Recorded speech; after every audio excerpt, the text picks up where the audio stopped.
Hi, hello again, it is I. I've been taking a break and this is what I've been doing. I've been looking for some, oops, got some black stuff on my eye.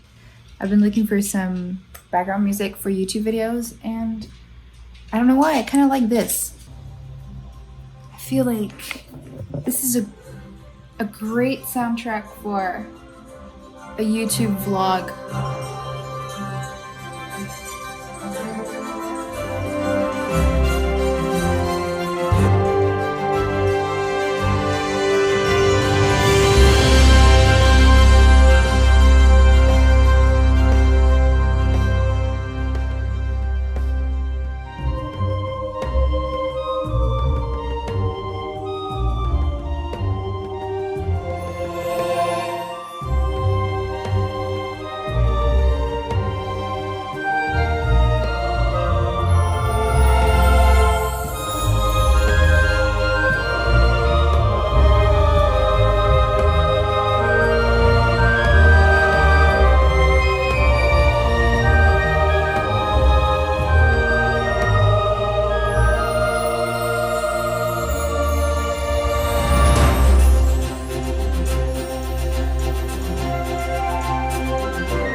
Hey, as you can tell, we've changed the setting a little bit. It is actually nighttime right now. I even have a fancy colored light thing, so you can tell that for sure it is nighttime. We're actually Monday night now. It is 9:58 p.m. I just finished working all day.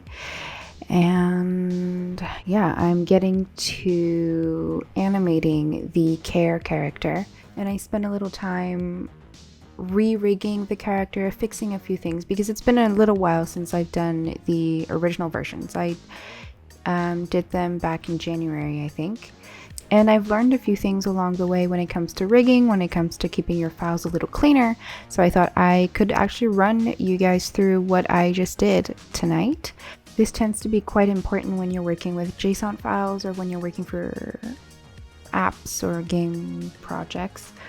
File size is a pretty big deal, especially when users constantly have to download things, and we're talking about performance on mobile devices, and some people might not have the best mobile devices handy on them.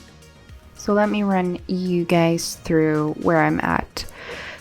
This is the Care character at the moment. Now the face expression is going to be a little different. I've just set it up facing us, but the head will be tilted a little more upwards. But I do have these tiny little hands holding this big glowing heart, and to keep things quite consistent, I zoom out and show you guys, I actually reused the heart from this emoji, so we have more consistency. And I've also laid out the other emojis here so I can compare and, you know, pick and choose elements that I've already designed to recreate a new emoji so that they are part of the same world.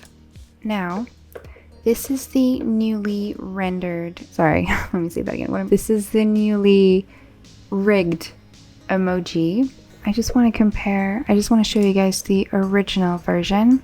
This was the original version that I worked with in the first series of emojis, and you can tell there are 35 layers. And if you look into the keyframes, these are the keyframes that are part of the animation, but you can tell here with all of these glowing blind things, these are joysticks and sliders. And if I were to actually break down this joystick here, let me unbind everything, it is going to look a little messy. But now, if I go ahead and look at, these are all the keyframes that I have rigged for the character space. And actually there are quite a few that are very redundant. For example, these layers are just the face. They're basically just circles. And they're all different iterations of gradients, basically. I don't need to have the positions move right, left, up, and down for each frame. So what I did in the new rig, now first of all, you can tell there are a lot less keyframes. There's only 19 keyframes here as opposed to 35 that we had earlier. And if I go ahead and break down this new joystick now, I'm saying break down, but it should be unbind. You'll notice with me that I never use the correct terms for things. I'm not really good with words. Now these were our face layers again. What I've done is I've only have one layer here that's moving right, left, up, and down. And you probably guessed it, these layers are simply parented to this layer. So anytime this layer moves, everybody moves with it. That's a lot less keyframes that are binded in this rigging system, and it's going to mean a lot less keyframes that I'm going to have to bake. The other thing that I did that removed a couple of layers is like I mentioned earlier in this video, I was using a lot of sliders, and sliders aren't working for baking, so I just simply removed them, and now we just have a closed eye version and an open eye version. So I'm just going to toggle transparency on those so that they can show. Last thing, some of you, I don't know if you might know this trick, but there is a little guy here. Actually, I remember I mentioned this in one of the After Effects tutorials, but I love using this feature. It took me a while to actually realize it existed, but you're basically hiding visibility of some layers. So for example, I don't need to animate these gradients on the face, so I simply hide them, and ta-da, now I'm only down to a couple layers that I need to animate. Mainly the head.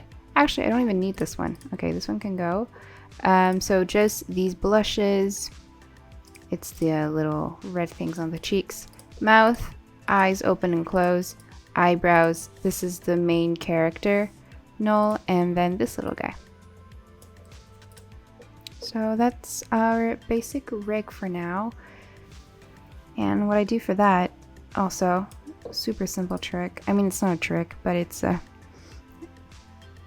super simple thing that I do is I create, once I'm happy with a rig that I've done, I name it this way. I always put 00 so that it always goes up to the top, and I call it base. So I know that, oh, if I have another emoji in the future that I need and I just want it to be super clean and basic, I already have one that's rigged, and that's just a duplicate of emoji care. So what I did is I clicked emoji care, Command D, duplicate it, and then rename it 00 blah blah blah base, and there. Now I have a version that's gonna have no animation in it, and I have a version that's the actual animated care emoji. Super simple file structure. And this is just convenient because say I start animating and I mess things up, at least I have a clean slate version with all the rigging done, so I don't have to do all of that process again in the future.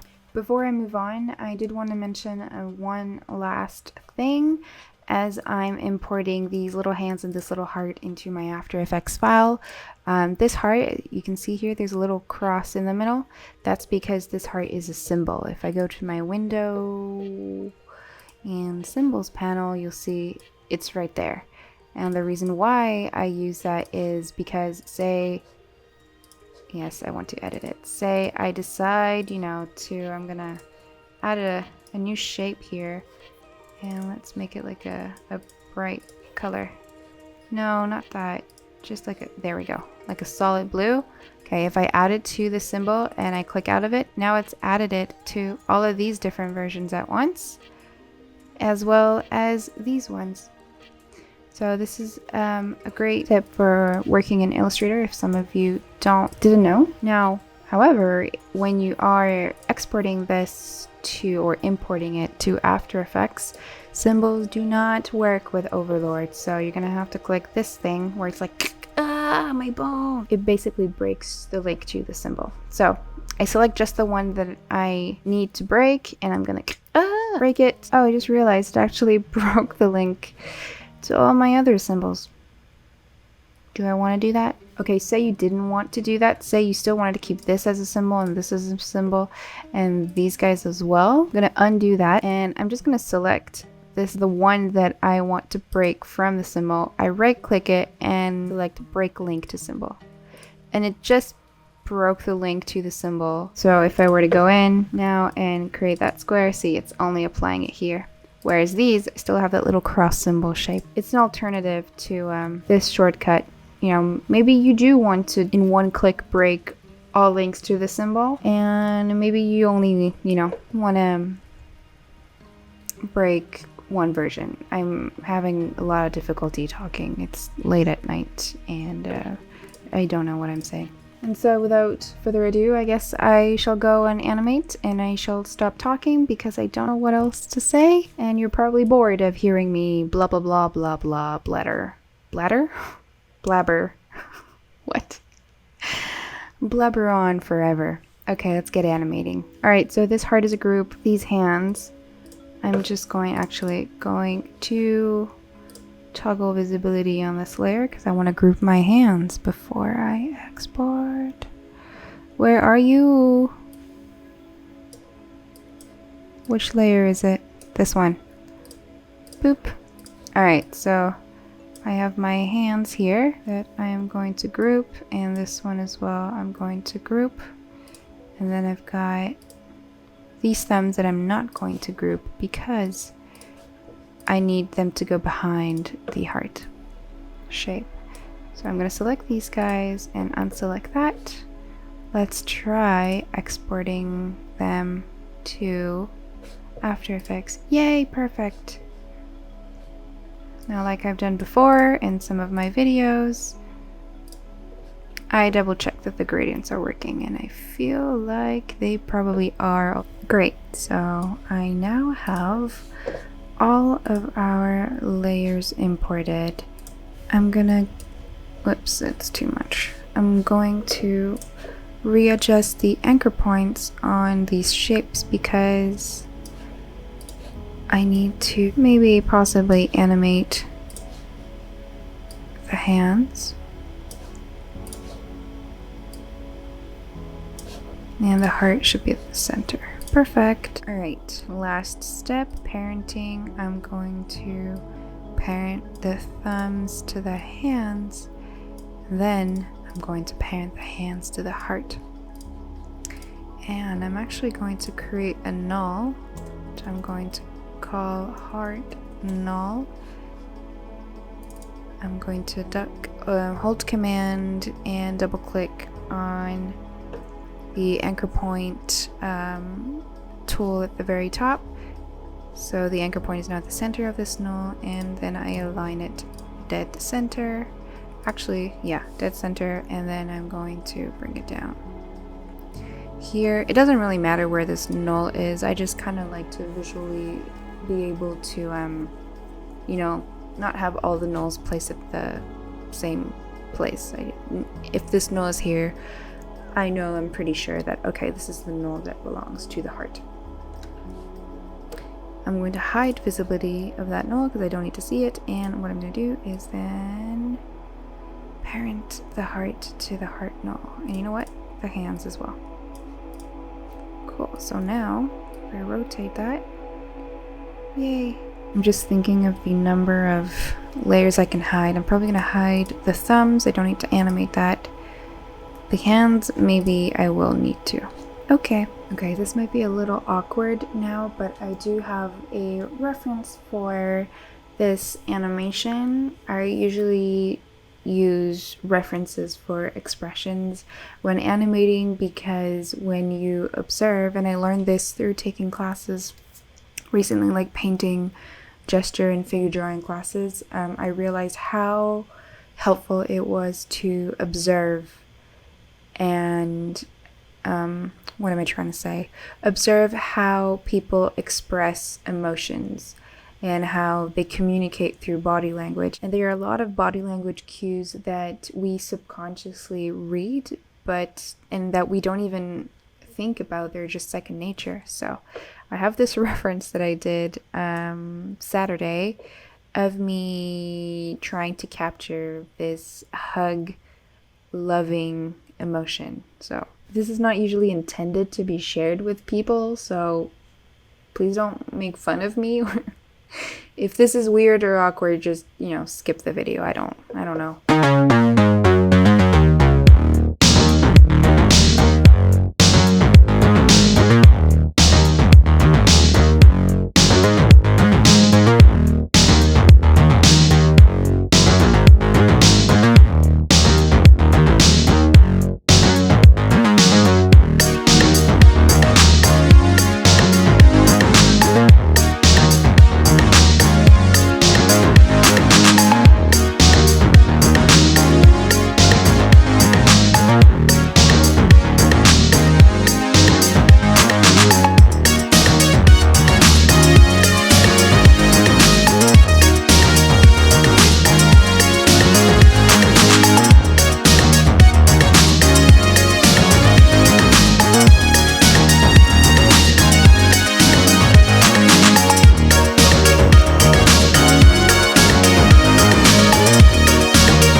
Alright, so this is where I am at currently. It's not really good, to be honest, but I did try a bunch of things that didn't end up working, which is usually a positive. It means that I'm making mistakes and realizing, oh, okay, all of these things don't work, so we're gradually improving it.